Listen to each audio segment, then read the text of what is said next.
For those of you who don't know me, my name is Eli, and for most of my college life, I lived in extreme isolation and a ruthlessly vigorous self improvement journey. And living this way had a major long term impact on me. And honestly, it was a good and bad impact, pretty much equally of both. And I'm going to break down exactly what happened and how it has impacted me.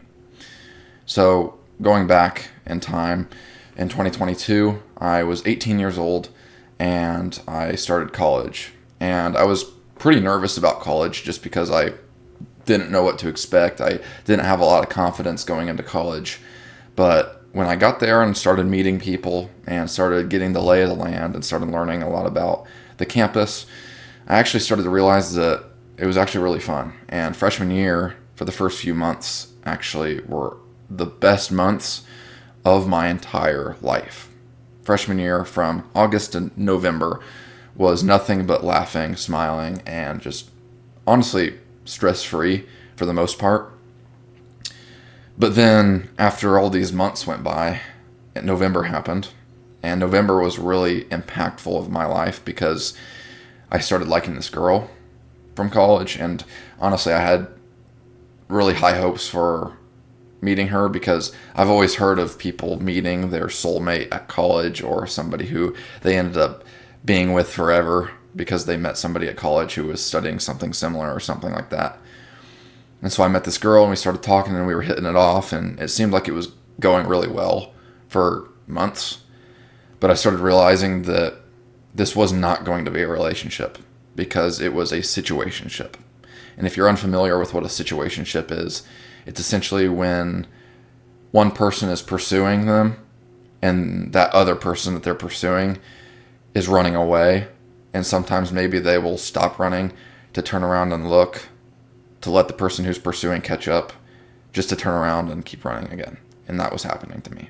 And if you can't tell, I was the one pursuing, not running. And so this was going on for months and months, and basically the entire rest of freshman year was just this situationship. And what was going on during it was a lot of problems, a lot of issues. I didn't have much to be happy about during the situationship. And everyone in my life who cared about me was telling me to break it off because of how bad it was. And I just wouldn't, because I liked how the attention made me feel.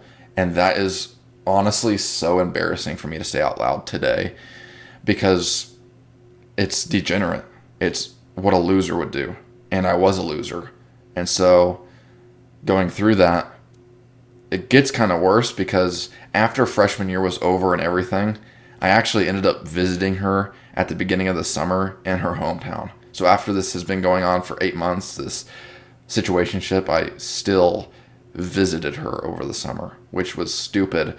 And it was the stupidest thing I've ever done, but it was also the best thing I've ever done.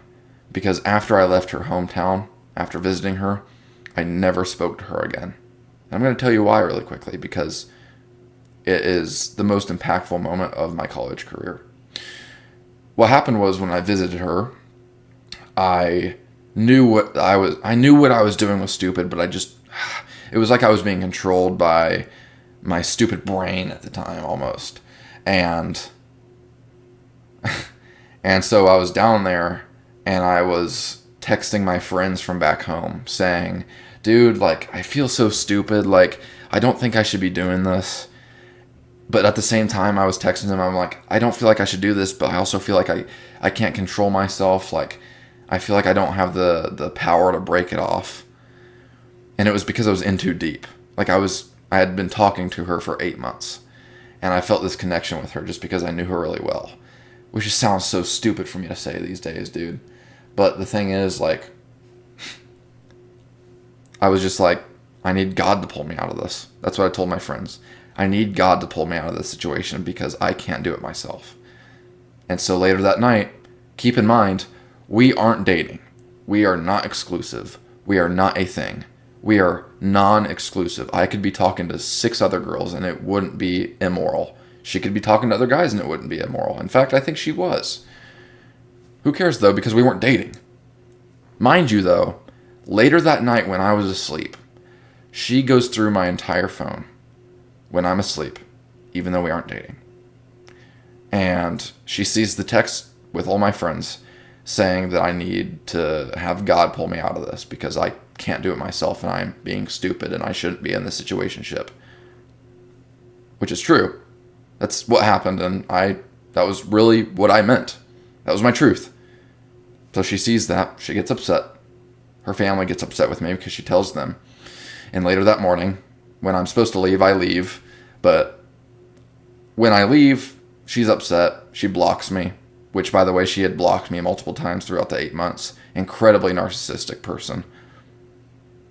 But at the end of the day, I was the one who was the idiot for letting it go on so long and not having the self-respect to break it off.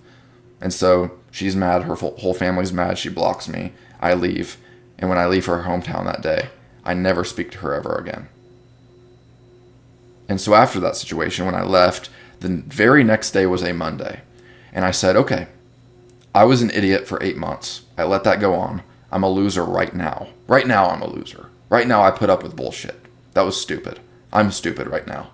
So I decided that I was going to go on a giant lock-in and a self-improvement journey to grow as a person so that I don't put up with shit like this ever again. And that I don't... And a major part of the self-improvement journey was to become a high-value man. That's what I kept telling myself. Become a high-value man who doesn't even attract women like this. Or, so after I got home that Monday, that next day, I went on that giant self-improvement journey. That was day one. It was June 5th, 2023. That was the first day of my self-improvement journey. And this self-improvement journey lasted the rest of my college career. And I was intentionally hard on myself because of how much shit I've put up with in that situationship.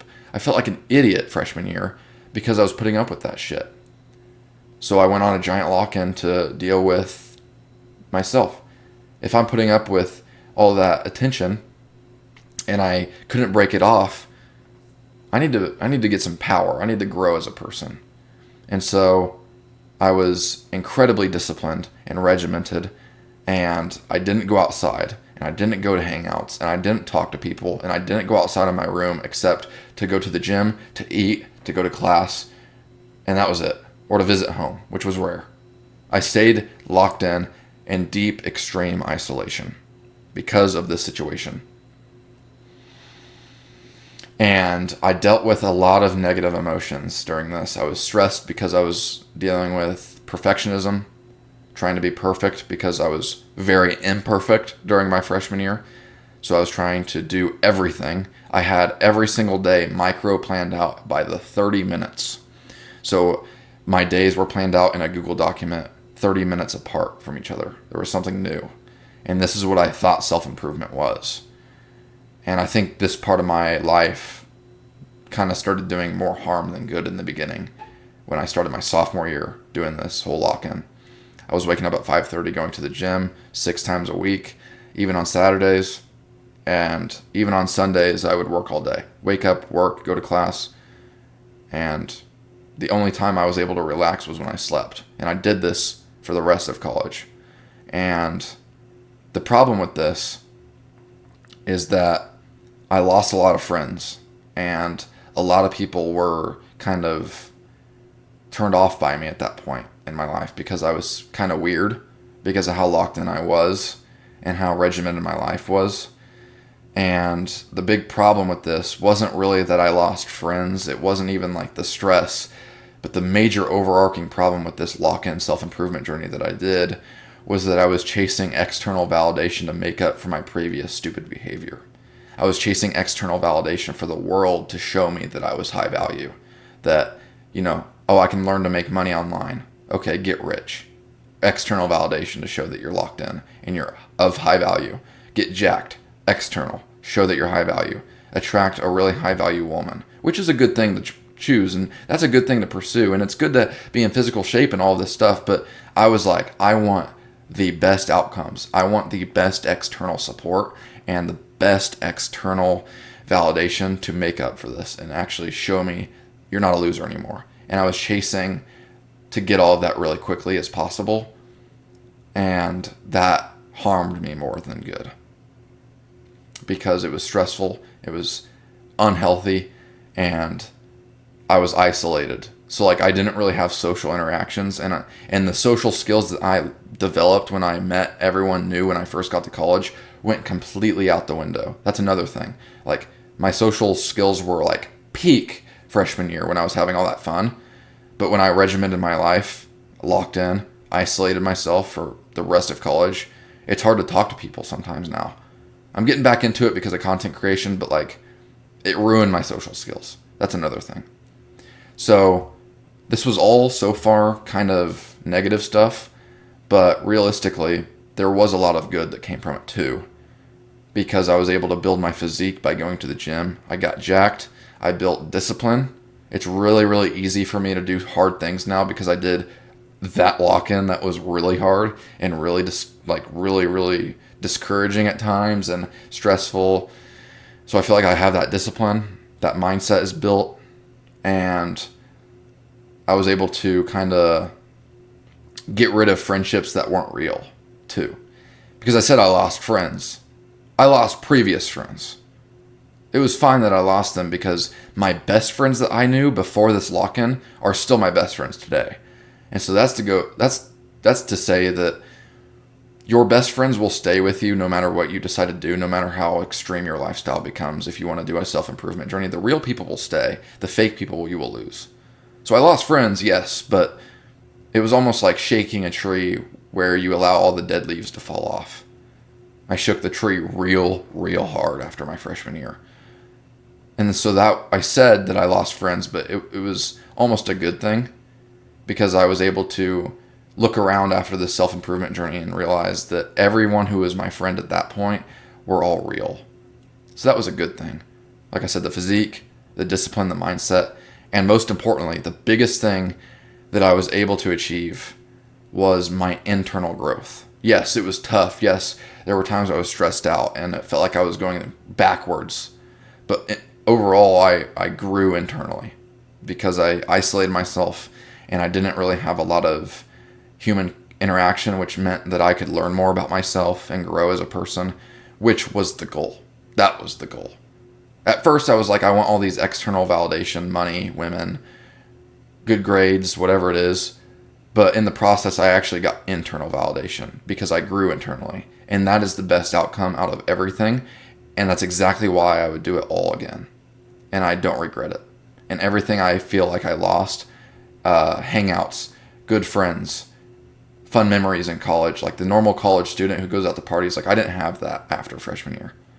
But I would do it all again, and I would sacrifice more because of the insane amount of internal growth that happened with me. I don't put up with bullshit. I don't put up with stupid people. I don't put up with people who are using me for attention or using me for fun. I don't put up with any of that, which is exactly what I wanted to achieve after dealing with that situationship for 8 months. I achieved what I wanted from it, even if it was hard, even if I lost friends, even if it felt like I lost out on fun memories in college after my freshman year. I actually gained more than what it felt like I was losing at the time. And so my main takeaway for this video is that if you're going through a situation or you're in a relationship that you should end, I would ask God to end it for you. And if he does, that's awesome. If he doesn't, then he's asking you to do it for yourself. And maybe that'll help you grow even faster than I grew. If you just take that initiative and end it. Or whatever your situation is. Maybe you need to leave a job. Whatever it is that makes you feel like you've been stupid for a while, end it. End it right now and go on a self-improvement journey.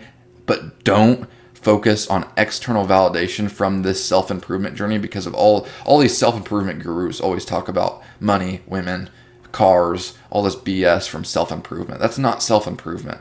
That is a one-way ticket to being unfulfilled.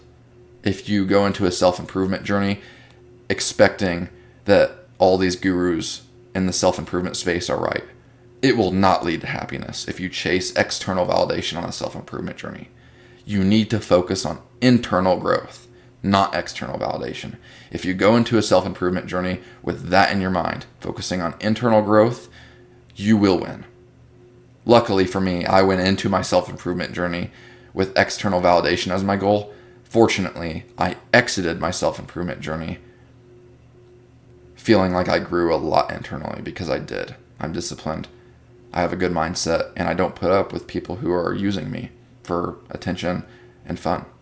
And so just make sure that if you're going to do a self-improvement journey, you make sure that you have internal growth as your goal. And that is essentially what I experienced after years and months of extreme isolation in college on my self-improvement journey.